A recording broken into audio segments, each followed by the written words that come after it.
Spoken for beginner অর্থাৎ এর অর্থ কি? অর্থাৎ এর অর্থ যদি দাঁড়ায় যারা আজকের ক্লাসটা তাদের জন্য যারা spoken for beginners. Spoken for beginners বলতে আমরা বুঝি যারা ইংলিশে কিছুই জানে না, যারা ইংলিশের কোনো কিছুই তাদের গ্রামার, তাদের ইংলিশের নিয়মকানুন কিছুই জানে না, তাদের জন্য। এবং তারাই আজকে যদি এই ক্লাসটা মনোযোগ দিয়ে দেখে তারা আজকে ইংলিশে স্পোকেন শিখে যাবে।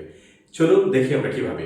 তো আমরা এখানে পাঁচটা টেন্স নিয়েছি, সেটা কি কি সেটা আমরা দেখতে পাই। Present indefinite tense, present continuous, present perfect tense, past indefinite এবং ফিউচার ইনডিফিনিট।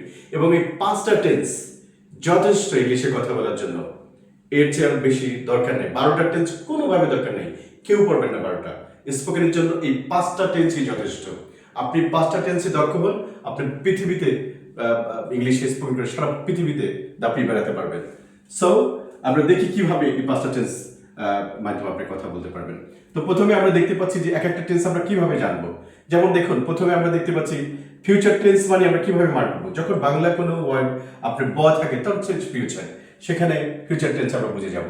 এবং যখন ল, লাম, নি এগুলো থাকে কোনো বাংলা ওয়ার্ডের শেষে, সেক্ষেত্রে আমরা পাস্ট টেন্স আমরা ধরবো।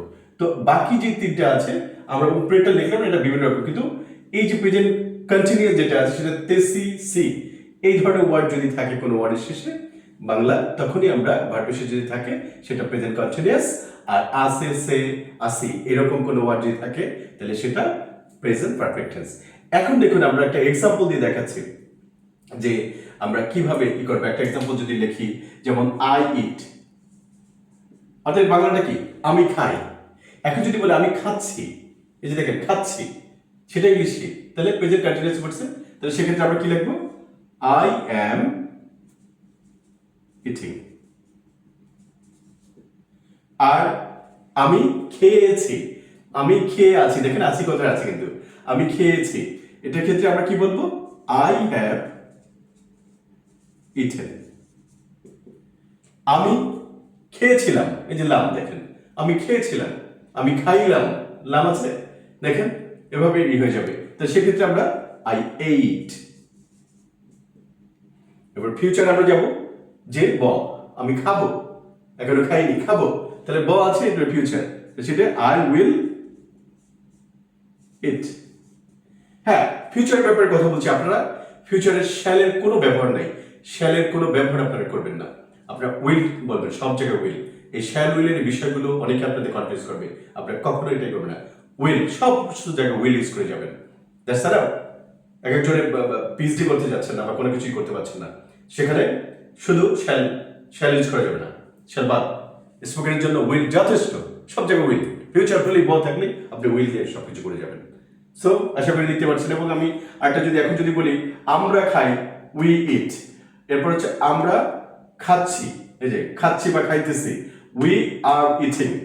আমরা খেয়েছি, উই হ্যাভ ইটেন। আমরা খেয়েছিলাম, উই এইট। আমরা খাবো, উই উইল ইট।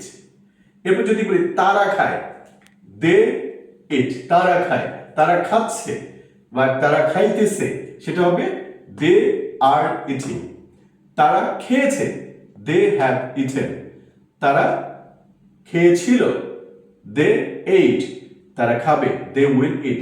এভাবে হাজার হাজার million million billion billion sentence আপনি তৈরি করতে পারবেন। তো এইভাবে সাবজেক্ট এবং ভার্ব দিয়ে আপনি করেন, এই একই স্ট্রাকচারে পাঁচটার ভিতরে আপনার পাঁচটাকে আপনি এইভাবে শিখেন, এনাফ। আর কিছু আপনার দরকার নেই। আপনি 10 দিন করেন, 10 দিন আপনি আধা ঘন্টা বা 1 ঘন্টা করে করে এইভাবে সেন্টেন্স তৈরি করেন, এই স্ট্রাকচার নিয়ে আপনি ইংলিশে স্পোকেন করতে পারবেন, ফ্লুয়েন্টলি করতে পারবেন। আশা করি বুঝতে পেরেছেন। ধন্যবাদ।